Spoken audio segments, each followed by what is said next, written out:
Parsha Mikeitz, when Yaakov tells his kids, go back to Egypt to get more food.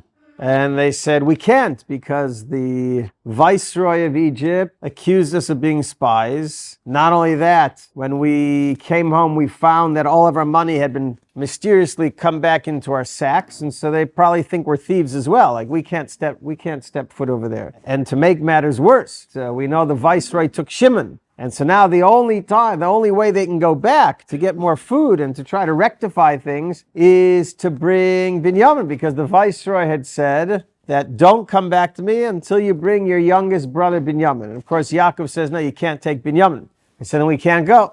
Reuven steps forward, right? Reuven steps forward and says, Et shnei banai tamit imlo avienu elech.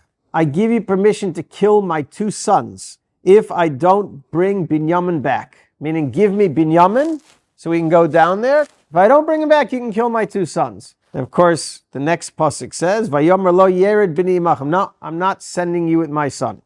I'm not sending you with Binyamin. That didn't placate him. When Yehuda tries and says, give me Binyamin, I will take him down there, and I will, anoichi e'ervenu miyadi tivakshenu. I personally will guarantee Binyamin's safety. And if not, if I don't bring him back to you, I will have sinned to you all of my days. What was Yaakov's response? If so then this is what you should do. I agree. Send a gift, bring a gift to the viceroy. Hopefully he'll forgive you for whatever has been done.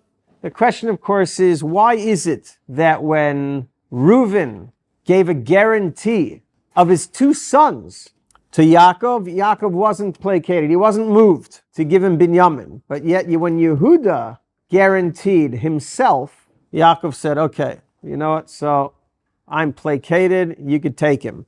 So Rashi tells us, Lo kibel dvarav shel Reuven. Hashem did not accept Reuven. Amar bechor shoytehu zeh. My firstborn son, who's supposed to be a leader. He's supposed to show wisdom. He's a shoyte. He's a fool.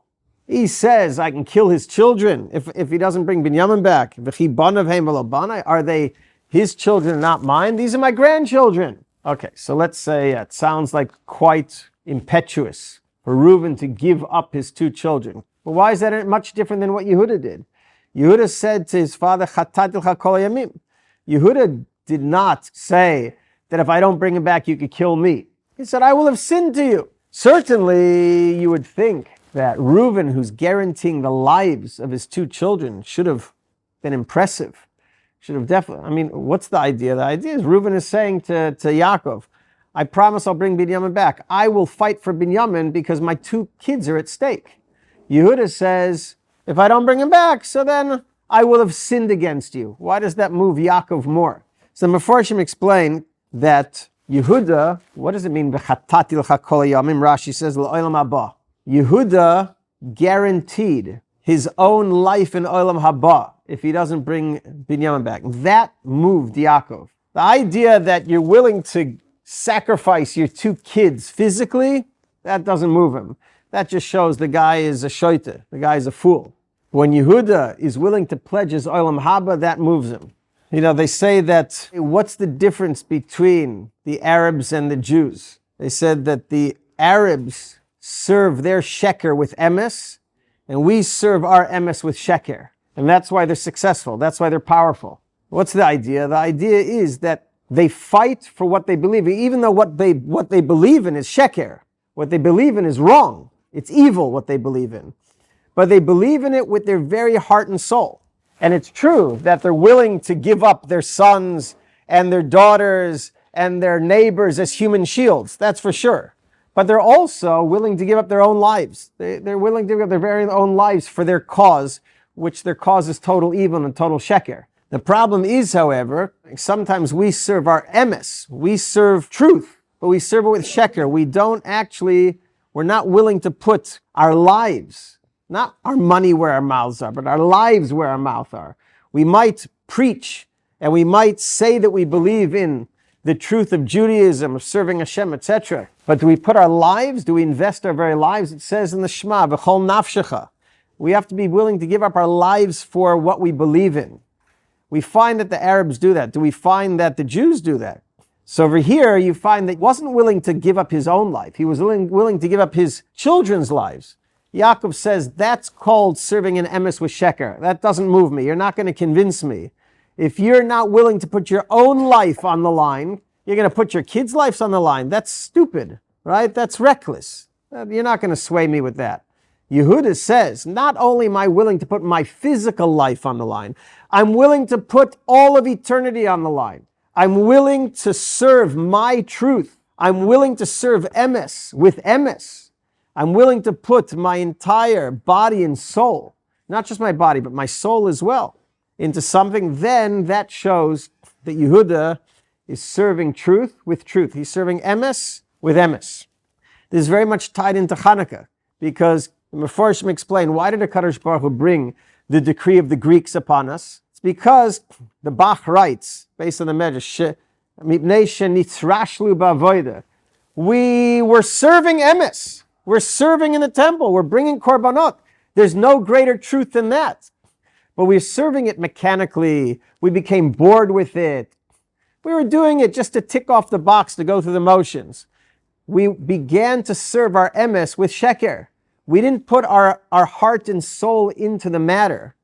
And so therefore Kadosh Baruch Hu brought the Greeks who are serving their sheker with emes. They're willing to go all the way for their sheker, for Greek ideology, which is total falsehood, because it only believes in the body, it doesn't believe in the soul. It's kfira, it's apikorsis. But they believed it to the end. Whereas we are serving, we have the truth, and we're not willing to serve it till the end. We serve it in a lackadaisical manner. HaKadosh Baruch Hu says, you're weak. When was the turnabout of Chanukah? When the Hashmoneans decided we are going to be moist enough, we're going to serve our truth with truth. We're going to serve our truth, and we're going to go to the end, even if it means that we have to forfeit our lives. When HaKadosh Baruch Hu saw that the Jewish people, the Maccabim, were willing to invest their very lives in their Yiddishkeit, HaKadosh Baruch Hu gave us the power to overcome them. Baruch Hashem, we have emunah, and we believe and we see that the entire Jewish people around in Eretz Yisrael and around the world have woken up, and we're fighting to the end. We're fighting this battle to the end. Hashem sees that we're willing to be moiser nefesh. Not only the Arabs are willing to die for their beliefs, but we are willing to die for our beliefs, and we're willing to die, to put our lives on the line, to vanquish the evil of Yishmael and Amalek. So then, just like Yaakov saw the power of Yehuda, when Yehuda says, I will back my beliefs with my very soul, HaKadosh Baruch Hu should see that Klal Yisrael right now is backing their beliefs with their body and soul. They're all in. And in that merit, just like Yehuda was able to conquer and to bring shalom, to bring peace and harmony back to Am Yisrael, back to the Jewish people, so too in the schus of the Mesiras Nefesh of Am Yisrael today, should be zoicha to win the war and bring shalom and to bring the geula back to Am Yisrael b'mher v'yameinu. We should see the Mashiach speedily in our days. Amen.